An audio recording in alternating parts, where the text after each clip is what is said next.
Hello and welcome to this Project in a Box video session. In this session we're going to explore the version 5.1 and we're going to go into more detail looking at the browser working, navigation and sidebar preview pane and the new layout. So let's go and do that. So here I have the browser interface. We can log on as before using username, password or single sign-on depending on our technical setup. And once we log in, if we've had a project selected, it will remember that and take us straight to the project selector for that project. Up here we can see portfolio and project that we've got selected. And this is the core of the idea. We're navigating from the diagram much like we do in the Windows application.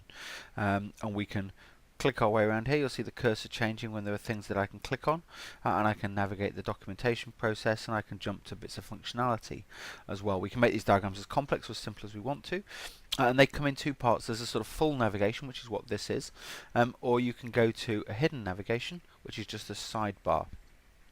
Also active functionality clicks available within that. You can of course choose your projects, and so up here because most of the navigation is going to be done from the diagrams, the sidebar, etc., and we've hidden away most of the menu structure into this area here. So a couple of key things: we can come and select a project, and of course depending on the project we've got selected we'll get different navigation. So if I come to a simple task, this is a one-step project, so we've got a different diagram with some different things switched on and off, and obviously a different sidebar associated with it.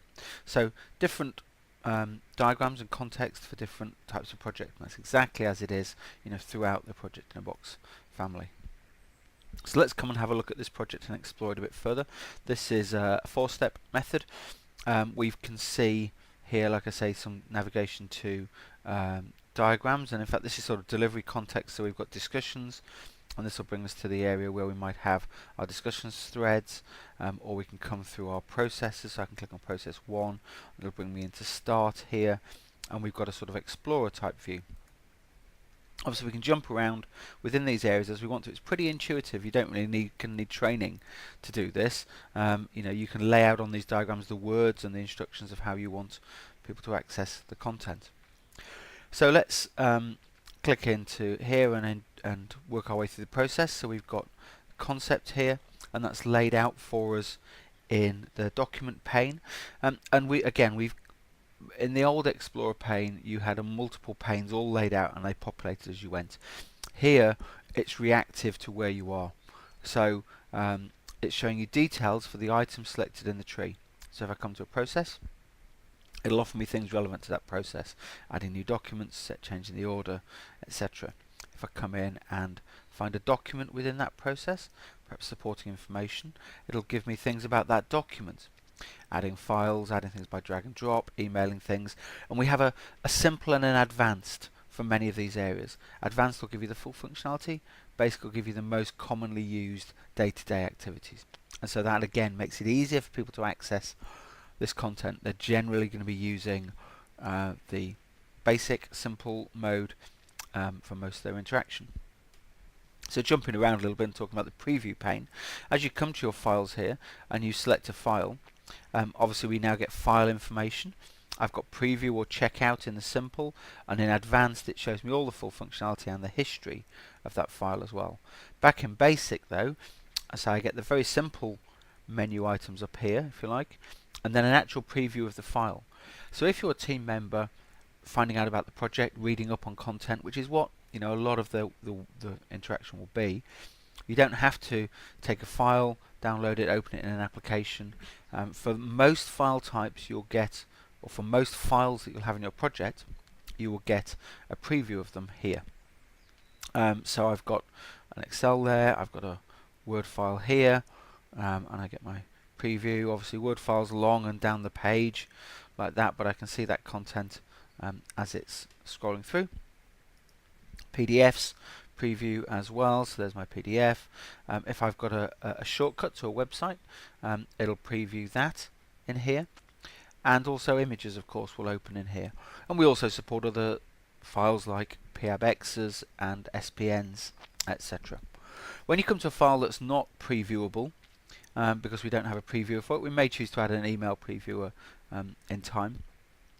You get a the option to view or check out the file, and view will bring a file down. You open it in your application in the normal sort of way that you would have done before.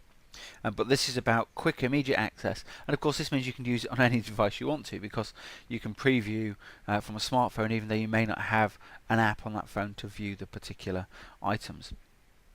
So reading new content, finding out what's going on in the project, very easy. We're going to come on to talk a bit more about editing files a little bit in the future videos, but here we're just interested in sort of browsing around and seeing things. So of course, as I jump between these processes, I might have, this is an Excel file here, and as I come into here I've got my PIAB files actually, and I say I can view those as well, just like we do with other files. So very similar type of display and layout to the way a Word file would be. So that's pretty straightforward. Actually these go much further than that. Let's just jump back to one of these Word type files, because depending on the screen size I've got, I can shrink or grow this space here so I can see more of the file. And of course, you know, we might be finding our file quite quickly with the Explorer, the tree, but then we're spending most of the time reading it, so we can make that nice and big. We can move those backwards and forwards if we want to. We can also from here open this in a new window, so we get a full new window view. And obviously if it's a URL shortcut, for example, you're going to want the website opening in its own tab. We also offer a HTML print from here, so if you want to immediately print that file, you can do that, whatever it is, from the preview pane. That's a HTML print, so it won't be quite as good, I guess, as printing from the actual application itself, but you could of course come to advanced if you wanted to. You could view that Word file, open it in Word and do a full proper print from Word, or you can, if you like, do a simpler print from the preview. So you've got both of those options there, and the things on preview are about quick access, quick to print, quick to open, quick to read, etc. So that's me having a look around those files. Let's go back and explore a bit more about the navigation. Like I say, we can link to key things from here, or of course we can jump back into the main diagram. What I'm going to do is jump straight to produce a report, which I've got a report button here. I've used the same icon that's on the diagram, as we'll see in a minute.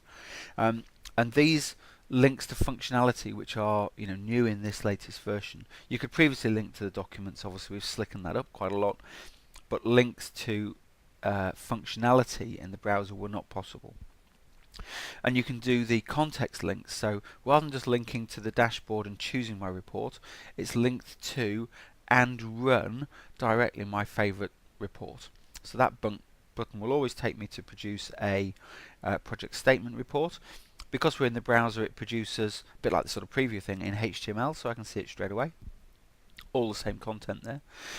Or I can then open the actual Word file as a Word file to then print it or save it or do whatever I want to. Of course, I can save these reports back in to my project from here as well if I want to. All this is pretty much the same as it was before. It's just about the automation of it. So if we come back to here, we'll see we've got our same icon, instant project statement report. That's what that button does, takes us and produces a report. If we want to go and produce other reports, it'll just take us to the dashboard, and we then choose the type of report we want to run and create it below.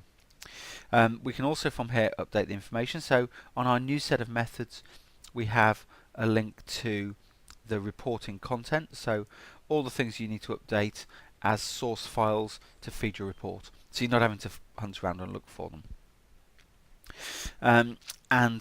We also have a link directly to the project summary information type content, the system project properties, so you can come here and update those. Again, this is context sensitive.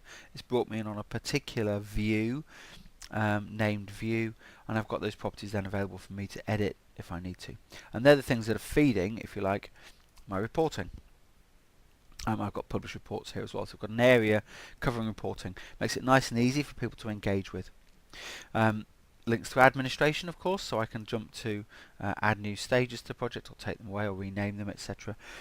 All the things that are in the full menu functionality can be linked to. So if we jump over actually and see this here, so of course we used to have a sort of open and close menu across the top, but then you had to find all the things that you needed. Now they're all in the one place, and so you can come to this place and find any of the particular things that you might want to do. That's of course administration of the project, creating new users, creating new projects, new portfolios, etc. All the reporting, interactions, help and resources, controls. Now the controls you can also access from back here. We've got this in a pane called Live Review. So if I come to Plans and Tasks, it's going to show me the project plan. In fact, it'll show me whatever my preferred mix of data range and view are, and it will remember these from the last time I was using them. So the last time I was using these, I had project tasks and default global view, but of course once you're here, depending on your permissions, you can change that. So I could go and look at the portfolio tasks because I have portfolio permissions. So these are all the project plans from this portfolio glued together. Or I could go and look for example, all the overdue tasks within that, because again I have accessed those various views. So it'll get me that set of data that I'm interested in here, and I can see which tasks are proven to be problematic.